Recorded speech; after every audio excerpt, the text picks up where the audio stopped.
I co-founded 88 Keys to Cure 3 years ago. We're a non-for-profit group of musicians seeking to benefit the community, and we were looking for another charity to support. I had heard about Monster Education Foundation some time ago because I went to the same church as the co-founder, Jenny Chang. But it wasn't until fall of last year, one night at Portillo's, when part of the proceeds were going towards Monster Education, that I got to know more about the organization. Almost immediately, I was convinced that 88 Keys should support their cause and do a benefit concert for them. Before the concert, some of us in 88 Keys to Cure met up with some of the scholars from Monster Education. It was at Giordano's Pizza in the city. We just got to sit down to eat together and hang out.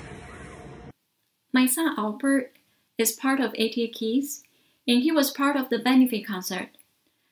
When students from 88 Keys met with the Monster Scholars at the pizza gathering in Chicago, I drove Albert there and stayed.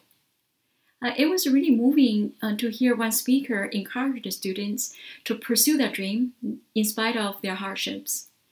And he said hard work is really key. Pay attention to this, because one of these days, your brain is going to take you where your character can keep you, okay? And he was telling them, build up your academic career experiences, and here I am, working in a university.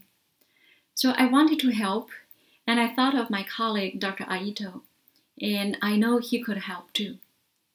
This past summer, I began participating in the American Chemical Society Project Seed program, which gives economically disadvantaged high school students the opportunity to work in a lab with scientists as their mentors. I was having a hard time finding scholars who are both interested in doing research in chemistry and are also going through financial hardships. This is where I talked to my colleague Dr. Wang, who helped.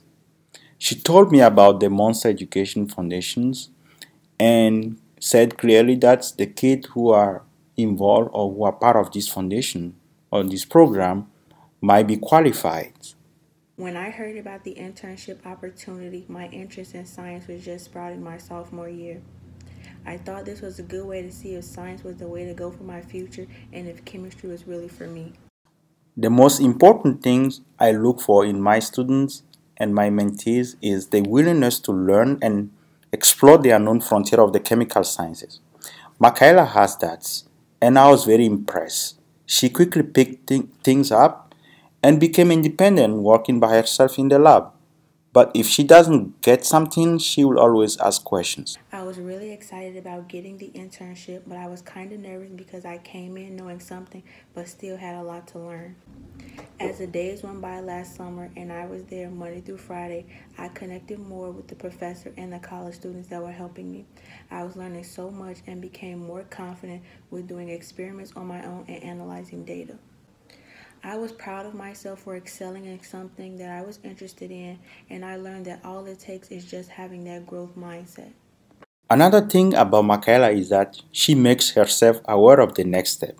She anticipates what is going to come up next and she's proactive about it. Michaela is more than welcome to return to IIT next year as an intern. As for my future, I want to help other students who are just like me, who have passion and potential on the inside but just need someone to bring it out.